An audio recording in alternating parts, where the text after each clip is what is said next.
누가복음 1장 38절 마리아가 이르되 주의 여종이오니 말씀대로 내게 이루어지이다 하며 천사가 떠나가니라.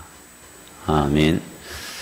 그 스티븐 코비 박사라는 분이 있습니다. 성공하는 사람들이 7가지 습관이라고 하는 그 책을 썼던 분인데, 이분의 그 저서 중에 소중한 것을 먼저 하라 하는 책이 있어요.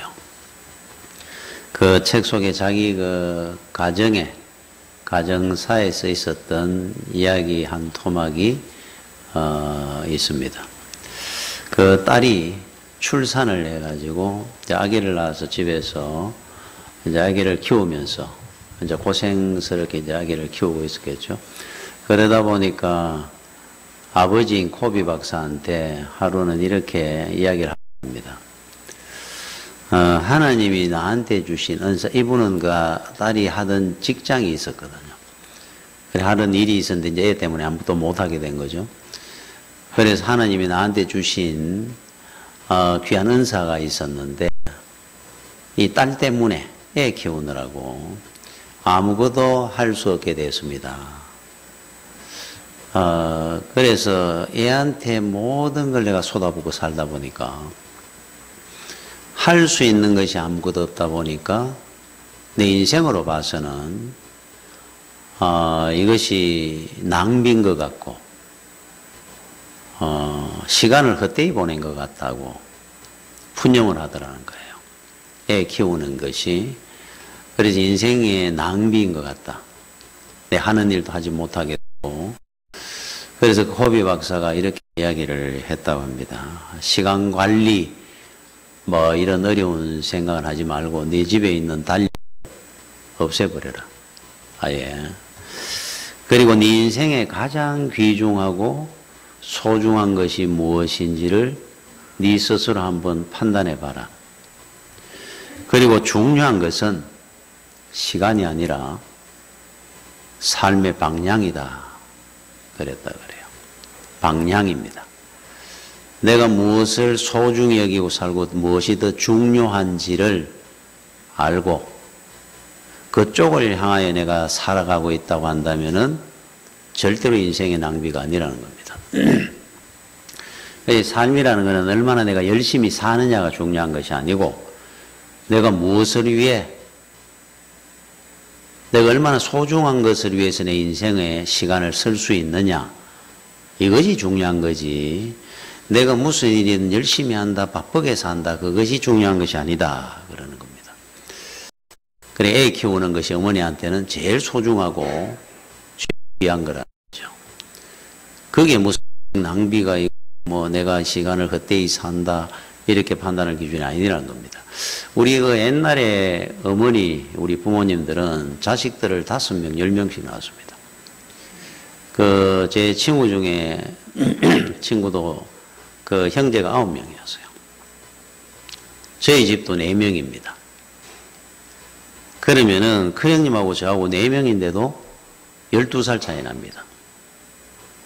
그러면 12년을 거기다 저희들이 클 때까지 어머니 평생 우리들 키우느라고 인생 다 살으신 거예요.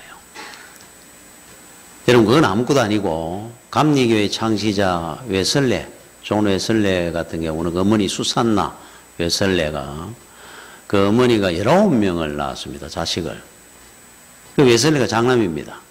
밑으로 동생이 18명이 있었어요. 그 찰스 외설례부터 유명한 찬송가 작사가죠. 그 뭐 19명의 그 형제들이, 남매들이 있는데 하나같이 다 훌륭한 사람이었어요. 이야, 자식 19명 키우면서 아들, 딸들을 한 명도 헛되이 살아는 자식이 없을 정도로 얼마나 참 복되게 키웠습니까? 그럼 우리 어머니들은 그 당시에 인생 헛살은 겁니까? 본인으로 봐서는 불행한 삶을 사는 겁니다. 행복했죠. 우리 어머니들은 행복했습니다. 어머니로서의 그 자부심을 갖고 살았습니다. 그러니까 내가 무엇을 위해서 사느냐의 목적과 방향이 중요한 겁니다. 그거를 위해 살았으면은 그냥 그대로 살다 죽어도 원이 없습니다. 내가 아무리 인생을 바쁘게 산다 할지라도 그 방향이, 목적이 잘못되어 있으면은 그거 다 헛사는 겁니다. 그거는. 그게 중요한 것이 아니라는 거죠. 주님은 이 땅에 33년을, 공생의 3년을 살고 가시면서 십자가의 가상 7은 7마디의 말씀을 하셨는데 그 중에 제일 마지막으로 하신 말씀이 다 이루었다였어요. 다 이루었다. 목적과 방향이 옳았거든요. 우리를 구원하기 위해 또 오셨고 십자가에 달려 죽으면서까지 우리를 구원하셨던 그 목적이, 그 방향이 옳았으면 다 이룬 겁니다. 원이 없습니다. 그 이상. 제가 어릴 때 읽었던, 초등학교 때 한번 읽었던 책인데, 스코트, 영국의 유명한 탐험가죠. 남극을, 갔던. 그래서 남극, 극점을 갔을 때 아문젠에 비해서 한 달인가 2달 늦어지는 바람에 참 굉장히 낙심한 마음으로 돌아오다가 전 대원들이 스코트부터 해서 다 동사에서 장렬한 죽음을 맞았던 그 일기가 나무가 책으로 나오게 됐던 그분입니다. 그런데 얼마 전에 제가 TV를 보다 보니까 그 스코트 그분이 남극 탐험을 갈 때 탐험대를 모집하는 공고를 이렇게 냈다 그러더라고요. 그때 5,000명이 이상이 모였다 그러는데 거기 가겠다고 지원자가 거기에 이렇게 썼다 그럽니다. 공고에 위험한 여정, 적은 임금, 혹독한 추위, 생명의 안전을 보장 못함. 단 성공 시에는 명예와 영광을 얻음. 이게 공고였다 그럽니다. 5,000명 이상이 모였다 그래요. 야, 저는 그 시대 사람들의 그 용기, 모험심 참 존경스럽습니다. 세계 그 당시 역사를 이루고 갔던 인류의 역사를. 그런데 그분들은 왜 그런 길을 선택했느냐? 그 중에 28명이 선발되었다 그럽니다. 가서 죽음의 일을 가는 겁니다. 목적과 방향이 옳다 그러면은 목숨을 거는 겁니다. 이 땅에 살는 사람들도. 5,000명 이상이 모였다 그러니까. 저는 그 공고를 갖다가 이래 듣다가 그런 생각이 문득 들었습니다. 주님께서도 우리 인생 천국 가는 성도들의 삶이 철로 역정이라 그러잖아요. 천국 가는 그 여정입니다. 여정. 많은 사람들이 출발을 합니다. 마지막 목적지 천국에 도달하는 사람이, 그쪽에 우리 선발된 사람이 5,000명이 넘게 왔는데 28명이 선발됐던 것처럼 5,000분의 28처럼 출발은 많은 성도들이 출발해 가지만 얼마나 많은 사람들이 어느 정도로 도착을 할 수 있을까? 그런데 거기에 공고가 그렇게 나올 것 같아요. 주님도. 위험한 여정, 적은 임금, 혹독한 추위, 안전을 보장할 수 없음. 많은 사람들이 순교를 합니다. 이 길을 가다가. 단 성공 시에는 영원한 생명과 명예와 영광이 있음.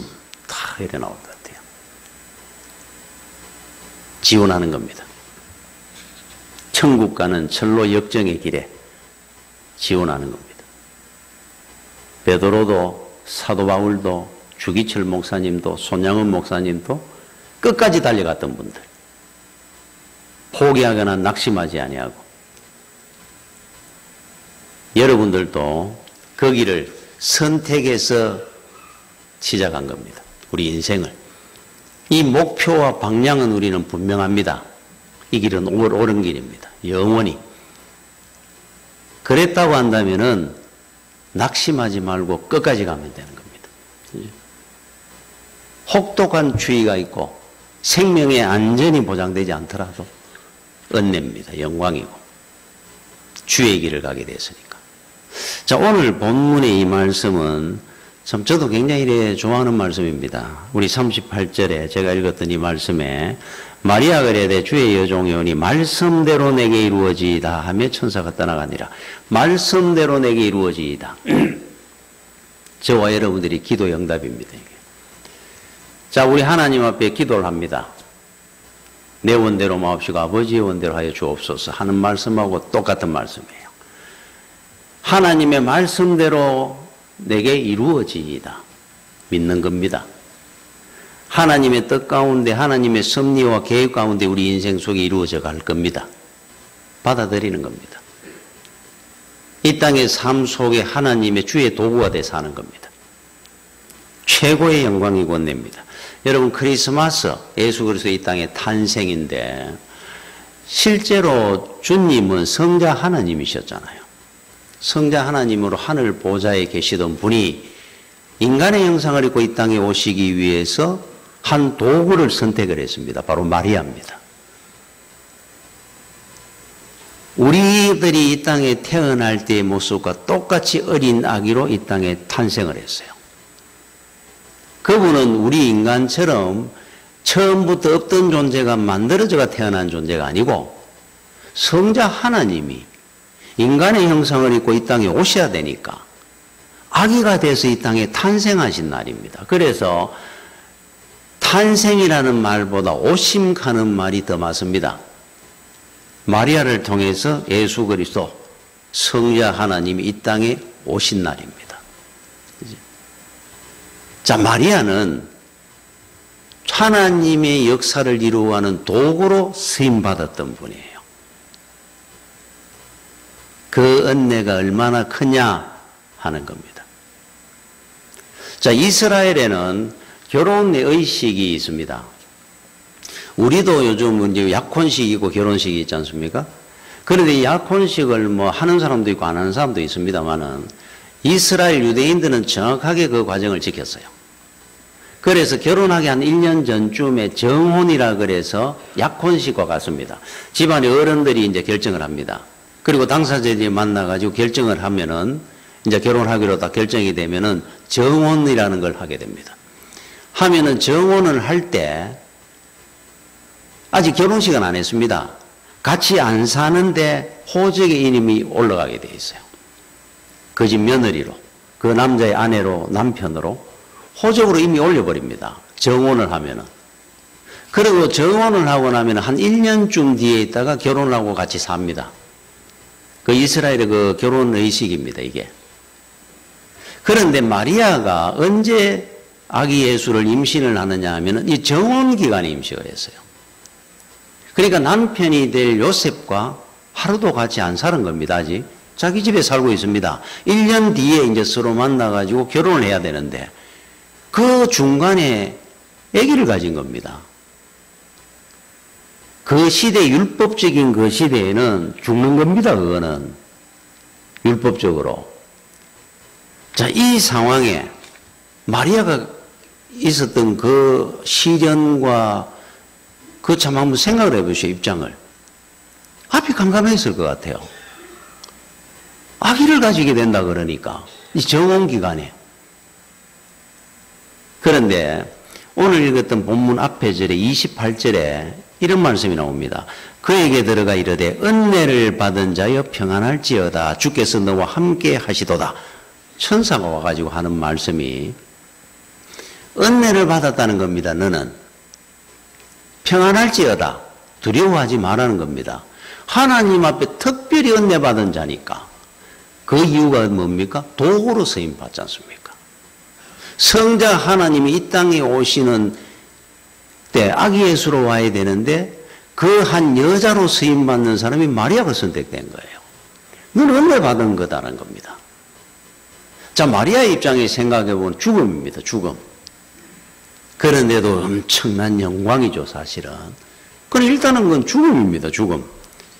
그런데 그 요셉이라는 결혼해야 될 정혼했는 남편 될 사람이 굉장히 신실하고 착했던 사람인 것 같아요. 이 이야기를 먼저 들었다 그럽니다. 아마 마리아가 이야기를 했을 수도 있을 겁니다. 나 임신했다고. 보통 사람들 같으면 거기서 바로 파혼을 하든지 문제가 발생했을 거예요. 그런데 요셉이라는 사람은 말을 하지 않았다 그럽니다. 아마 이렇게 생각을 했는 것 같아요. 무슨 사연이 있었는 모양이구나. 마리아는 여인을 아니까 있을 수 없는 일이 생겼으니까 그때 천사가 요셉에게 이야기합니다. 오해하지 마라. 하나님의 역사가 일어난 것이다 가르쳐 주는 거예요. 그거를 요셉은 받아들입니다. 그리고 이제 나중에 이게 배가 불러오고 아기를 놓게 되면 문제가 생기니까 사람들한테 말이 나면은 급하게 결혼을 하게 됩니다. 집으로 불러들입니다. 그래서 같이 살면서 예수를 낳습니다. 이제 그 과정의 이야기들입니다. 그런데 그때 마리아가 했는 말입니다. 말씀대로 이루어지이다. 그래요. 여기에 대해서는 염려하거나 불안해하거나 할 필요 없다는 겁니다. 이미 하나님의 역사가 내가 하나님의 도구로 쓰임받기로 결정이 났는데 많은 시련이 눈앞에 있지만은 영광이라는 거죠. 이거는 은혜고 천사가 했는 말처럼 은혜를 받은 자요. 도구로 쓰임받는 자체가 그 이상의 큰 은혜가 없습니다. 그걸 받아들이는 거예요. 하나님의 여종이 오니 주의 뜻대로 하여 주옵소서 하는 뜻입니다. 얼마나 귀한 은혜입니까? 자, 우리가 살아가면서 우리는 지금 마리아로 쓰임받은 사람도 있지만 여러분, 저와 여러분들은 각자 지금 여러분의 자리에서 쓰임받고 있습니다. 도구로. 이 도구로 쓰임받았다는 이 자체의 은혜를 영광으로 여기죠, 우리는. 그죠? 얼마나 귀합니까? 복되고 영원한 겁니다, 이거는. 말씀대로 이루어지이다. 주께서 나한테 주신 이 도구의 삶을 이 종은 받아들이고 생명이 걸리더라도 순종하고 가겠습니다 하는 응답입니다. 하나님 앞에 드리는 우리가 가져야 될 마음 중에 하나입니다. 미국의 그 노예 해방을 위해서 남북전쟁이 벌어집니다. 북군이 승리했습니다. 노예 해방이 이루어졌어요. 그때 북군의 대통령은 아브라함 링컨입니다. 그런데 그 당시에 미국 사람들의 마음을 많이 움직였던, 그래서 노예 해방에 대해서 마음들이 기울어지게 하고 남북전쟁의 승리 원동력이 됐던 책이 한 권 있었죠. 이 스토우 부인이 있었는, 여러분들 잘 아실 거면 톰 아저씨의 오두막집 하는 소설이 있었어요. 이게 이제 우리 그 인간의 어떤 평등에 관한 글입니다. 책인데, 이 책이 그 당시에 미국 사람들한테 굉장히 감동을 줬고, 이것이 남북전쟁을 승리하게 하는데 원동력이 됐다 그럽니다. 그래 두 분이 만납니다. 링컨 대통령과 스토우 부인이. 만났을 때 링컨 대통령이 스토우 부인에게 이렇게 얘기를 했어요. 야, 이렇게 위대하고 힘있는 작품을 썼는 당신은 나는 아주 강인한 여자인 줄 알았습니다. 그런데 내가 당신을 막상 보니까 이렇게 약하고 간열인 여인인 줄 내가 참 놀랍습니다. 그러면서 어떻게 그렇게 위대하고 힘있는 작품을 쓸 수 있었습니까? 이렇게 간열하게 보이고 약한 여인이 어떻게 그런 대단한 작품을 쓸 수 있었느냐? 이 사람이 딱 한마디로 이야기를 했어요. 나는 하나님이 하시는 대로 쓰임받았던 도구일 뿐이었습니다. 그랬어요. 그런데 이분이 똑같이 물었습니다. 링컨 대통령에게. 저도 링컨 대통령은 대단히 우람한 장군으로 그렇게 나는 늘 상상을 했었는데 오늘 보니 이렇게 인자하고 이렇게 평범한 사람인 줄을 나는 처음 알았습니다. 어떻게 남북전쟁을, 그 어려운 전쟁을 승리로 이끌었습니까? 물었어요. 링컨 대통령도 똑같은 이야기를 했습니다. 하나님이 나를 도구로 사용했을 뿐입니다.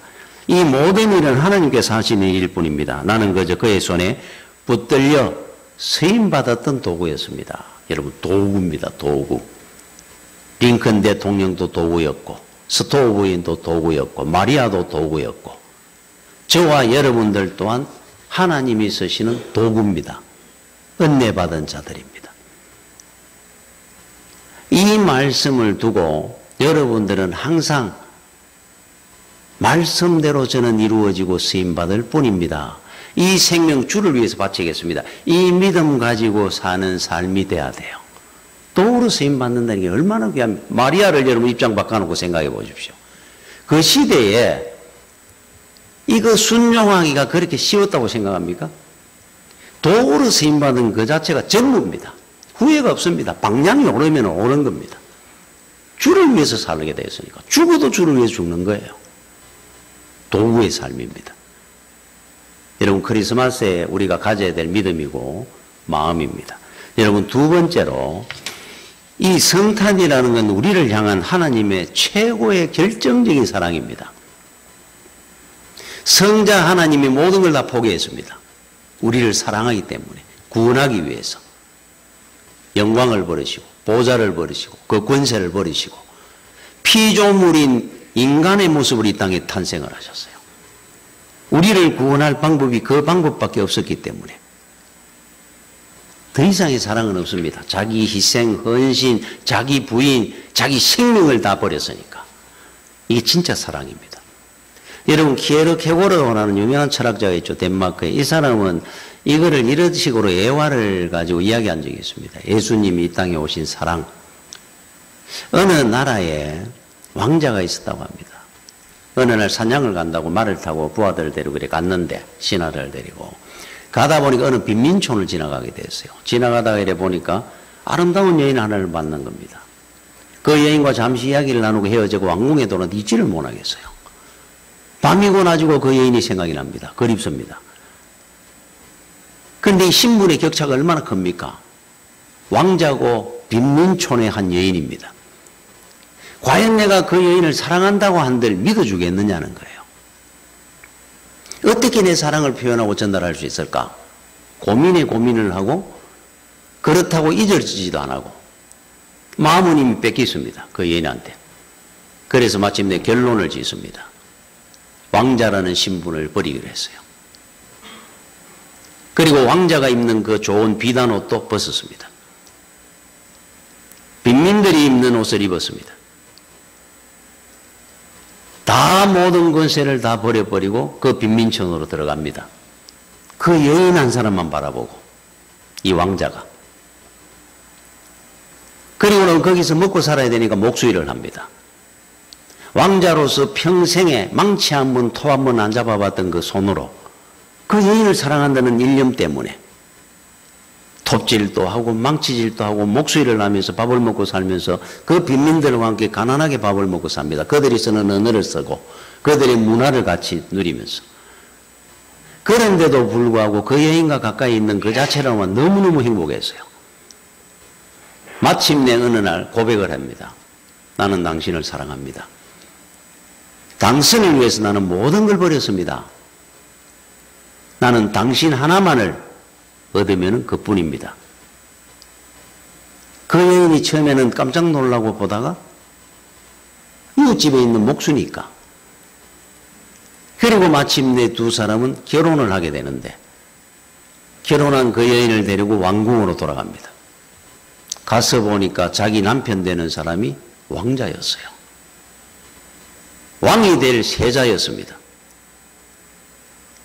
그 여인은 훗날 왕후가 되고 영원히 두 사람이 행복하게 살았다고 합니다. 키에르케고르가 탄생, 우리 하나님께서 우리한테 얼마나 사랑하셨는지 이렇게 탄생에 대한 이 예화를 들은 적이 있습니다. 주님과 우리 사이입니다. 우리를 위해서 모든 걸 버리셨어요. 우리를 데리고 가시기 위해서, 왕으로 삼아주시기 위해서. 이 땅의 인간의 사랑은 한계가 있습니다. 해줄 수 있는 것이 없습니다. 생명도 줄 수 없습니다. 내 생명도 보장 못합니다. 그가 어떤 어려움이 있다고 해서 내가 도와줄 수 있는 길이 없습니다. 아무리 사랑해도 주님은 다 하실 수 있었어요. 우리 영혼의 병도 고쳐주셨고 우리 영혼을 구원해가지고 영원한 생명도 주셨고 천국으로 데려가 하나님 우리 주님께서 신부로 삼아주시고 은혜입니다. 여러분 독일인의 사랑 하는 책이 있어요. 거기에 보면 인간의 사랑을 대표적으로 가르쳐주는 그 글인데 한 청년과 한 아가씨가 사랑을 했습니다. 어릴 때부터 한 동네에서. 사랑하고 살았는데 이 아가씨가 돈 많은 후작과 결혼을 하게 됩니다. 가슴 아픈 마음을 뒤로하고 고향을 떠납니다. 이 청년은.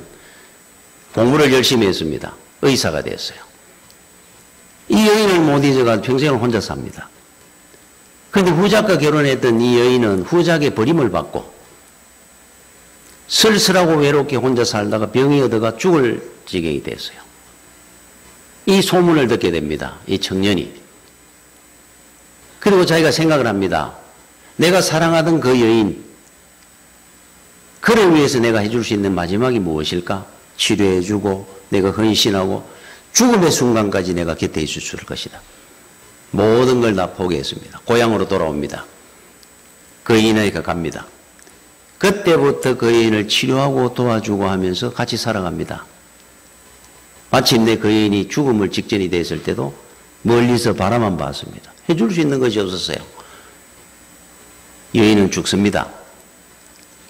단 한마디, 나는 평생 당신을 사랑했습니다라는 말 한마디를 못 해봅니다.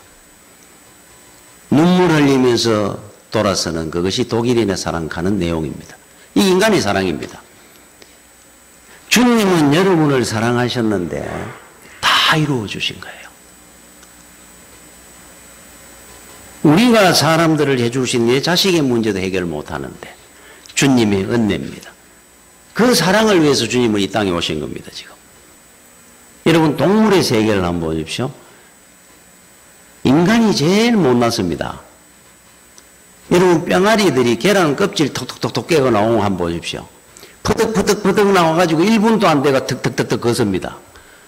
모이를 쪼아 먹습니다. 새끼를 뵌 암소가, 저는 촌의 이야기를 잘 모릅니다만은 어느 그래 보이 그래 놨더라고요. 바깥에 덜에 나갔다가 돌아오는데 새끼를 몰고 돌아오더라 그러잖아요. 그래서 새끼를 낳아가지고 한 두세 시간 있다가 새끼가 버덕버덕 하고 따라 돌아오는 겁니다. 집에. 여러분 사람은 애 낳아 걸을 때까지 스스로 밥 먹을 때까지 몇 년을 키워야 됩니까? 놔두면 그냥 못 삽니다. 죽습니다. 애들은. 그러니까 이 땅에 태어난 사람치고 사랑을 나는 못 받았다 하는 것은 거짓말입니다. 안 그러면 생존할 수가 없습니다. 인간은.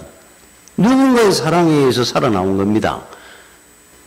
그러면 하나님께서 병아리도 창조하시고 새도 창조하시고 소도 창조하시고 영장이라고 하는 인간도 창조하셨는데 왜 인간을 제일 약하고 못나게 만들었을까? 동물적으로 봤을 때 이유는 하나입니다.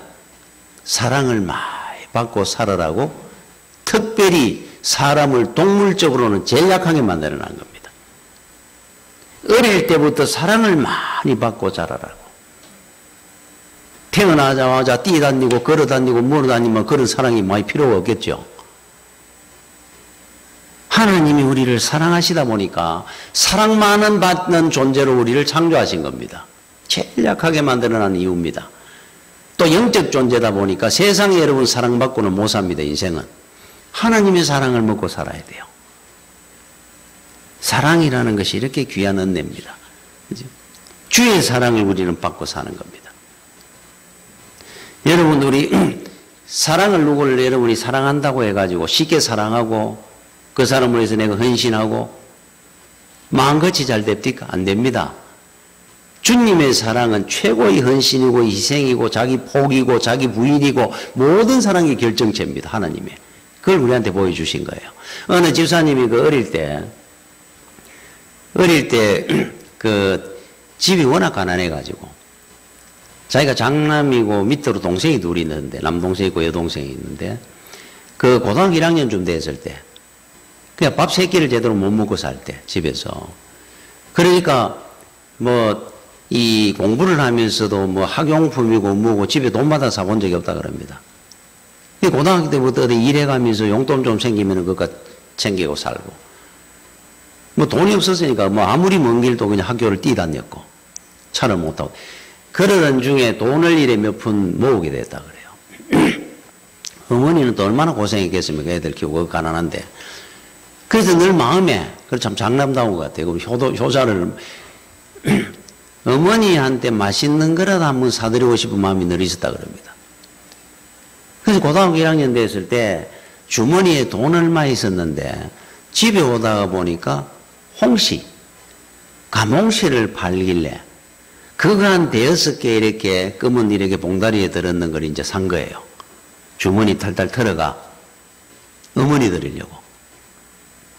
그리고 그걸 가지고 이제 집에 와가지고 어머니한테 드린 겁니다. 그 늘 배가 고픈 시절에 얼마나 먹고 싶습니까, 본인도. 어머니 이거 드십시오. 홍시가 하도 맛있게 보이길래 어머니 드리려고 샀습니다. 어머니가 뭐 하려고 이런 거 샀는데 니 먹어라. 아니 어머니 드십시오. 그래서 옆에 보고 있는데 자기 동생이 중학교 다니는 동생이 아니고 그 밑에 막내가 초등학교 한 2, 3학년 여동생이 있는데 어머니가 홍시를 이래 닦더니만은 동생들 입에 열어주는 겁니다. 니 먹어라. 먹어라. 애들이 들어가자마자 후룩 따먹는 또 1초도 안 돼가 따는 게 뿐이에요. 옆에서 이래 보다가 어머니 동생들 주지 말고 어머니 드십시오. 야 너가 먹지 마. 애들은 달라 그러고 어머니는 나는 괜찮다 그러면서 3개째 다시 홍시를 닦아가 입에 였는데 순간적으로 그걸 보는데 얼마나 화가 났는지 남았는 홍시를 갖고 밖으로 던져버려. 내가 어머니 잡수라 그랬잖아. 화가 불같이 나더라 그래요. 어머니 드린다고 내가 이걸 안 먹고 모아가지고 그렇게 해가지고 드렸는데 동생 다 주니까 너무 순간적으로 화가 나가지고 그걸 던져봐. 동생들도 울고 엄마도 울고 자기도 울고 그런 기억이 있다 하면 이야기를. 야, 여러분 사랑한다는 것은 쉬운 게 아닙니다. 사랑을 받아봐야 사람을 믿을 수가 있어요. 그 사람은. 사랑받아 본 사람하고 사랑받지 못하고 사는 사람하고는 차이가 많습니다. 늘 사랑받고 사는 사람은 어떤 사람의 이야기를 하면 이렇게 듣고 믿습니다. 소통이 됩니다. 사랑을 못 받고 사는 사람은 누가 무슨 이야기는 의심부터 합니다. 삶이 달라집니다. 생활이. 대부분 어릴 때 사랑받지 못한 사람들의 차이입니다. 그게. 여러분 북한에 우리나라에 북한 대표단이 왔을 때 오래전은 아닌 것 같아요. 보니까 한 20년 전쯤에 됐을 때나 이럴 때 왔는데 우리나라가 잘 살았죠. 20년 전만 해도. 그래 북한대에서 이제 대표단이 왔는데 기자들이 따라와가지고 우리나라 남측 기자들하고 남한 기자들하고 이야기를 하는 중에 그때가 겨울이라 가지고 김장철이었다 그럽니다. 북한 기자가 이렇게 묻더라는 겁니다. 남한 기자들한테. 김장을 몇 포기 했느냐고 배추를. 그러니까 이제 남한 기자가 한 사람은 우리는 김장 안 합니다. 우리 집 사람이. 그냥 사과 먹기도 하고 이러니까 김장을 안 했는데요. 또 한 사람은 한 5포기 했나? 깜짝 놀라면서 우리는 100포기씩 하는데. 이야, 이렇게 어렵게 사는구나. 그냥 그 이야기하고 헤어졌는데 나중에 북한에 가 거기 선전 도구로 쓰더라 그래요. 얼마나 남한 인민들이 어려우면은 김장을 5포기씩 이래 하더라. 어떤 사람은 김장도 못해 먹고 산다 하더라. 김장은 김치 마야 무니까 그냥 사부수고 하는 거. 그걸 가지고 그렇게 이야기를 선전을 하는 걸 봤다 그래요. 무슨 이야기를 해도 저 사람들은 왜 그렇게 김장을 적게 할까? 밥을 먹고 사는데 남한이 더 잘 살지 않습니까? 그러면 김장을 해가지고 먹는 것보다 다른 걸 먹을 것이 많구나. 이 생각을 못 하는 겁니다. 자기들 입장에 딱 고수해가 사는 겁니다. 사람이 없어서 그래요. 안 그러면 그런 여유를 가지고 살 수 있을 건데. 주의 사랑입니다. 여러분 하나님의 극진한 사랑이 바로 성탄절입니다. 다 주신 거예요. 다 포기하신 겁니다. 이게 크리스마스의 마음입니다. 사실은. 여러분 몰로카이의 성자 다미엔 신부 한번 보십시오. 이분은 그 당시에 우리나라 소록도 같이 몰로카이 섬이라고 있었다 그래요. 그곳에 나병 환자들이 모여서 삽니다. 그 섬에. 다미엔 신부가 거기에 복음을 전하기 위해서 간 겁니다. 전부 나병 환자들입니다. 거기 가서 복음을 전한 겁니다. 예수를 믿으라고. 문을 딱 닫아놓고 한마디도 안 들어갑니다. 한 명도 전도를 못했어요. 그런데 한 번은 그런 이야기를 하더랍니다. 뭐가 하나님을 찬송하고 뭐가 감사하냐고. 당신이 건강하니까 그런 소리를 하지. 당신도 우리처럼 문둥병 걸리봐라. 그런 소리가 나오는지. 우리는 왜 이렇게 불행한 인생으로 살아야 되는데 그게 뭐가 감사하냐? 복음이 안 전해지는 겁니다. 그래서 여러분 다미엔 신부의 유명한 기도가 있죠. 주여 나도 문둥병 걸리게 하여 주옵소서. 주여 나도 문둥병 걸리게 하여 주옵소서. 10년을 기도한 겁니다. 10년을. 복음이 전파 안 되니까. 저들의 영혼을 구원해야 되니까. 방법은 하나밖에 없는 겁니다. 자기가 문둥병 걸려야 되는 겁니다. 그래야 저들에게 보험이 들어가는 겁니다. 안 믿어주니까. 10년을 기도한 겁니다. 주여 나도 문둥병 걸리게 해주시옵소서. 문둥병이 걸렸습니다. 10년 만에. 그들을 다 전도했습니다. 몰로카이 섬의 나병 환자들을. 사랑이 뭔지 알겠습니까? 다 버리는 겁니다. 다 포기하는 겁니다. 다 주는 겁니다. 이게 진짜 사랑입니다. 오늘 우리 성탄절 하나님의 사랑의 극치입니다. 다 주신 거예요. 그죠? 그리고 우리를 구원하기 위해서 이 땅에 오신 성탄절입니다. 영원한 천국으로 우리를 인도해 가시기 위하여. 이보다 더 기쁘고 은혜로운 날이 어디 있습니까? 여러분들은 앞으로 왕후가 되는 겁니다. 우리는. 그 은혜가 얼마나 큽니까? 이거 하나로 우리는 영원히 주를 찬송하고 영광 돌리며 살 겁니다. 오늘이 바로 성탄절입니다. 기도하겠습니다. 주여 은혜를 감사를 드립니다. 영원히 죽을 수밖에 없는 저희들을 구원하기 위해서 하늘 보좌를 버리시고 이 땅에 인간의 형상을 입고 오신 우리 성탄절을 맞아서 다시 한번 우리 하나님 앞에 감사하고 찬송하고 영광을 돌립니다. 주여 이제 주의 가는 길을 따라갈 수 있도록 그 믿음의 마음을 가지고 사는 크리스마스의 마음을 가지고 살도록 인도하여 주시옵소서. 예수님 이름으로 기도드립니다. 아멘.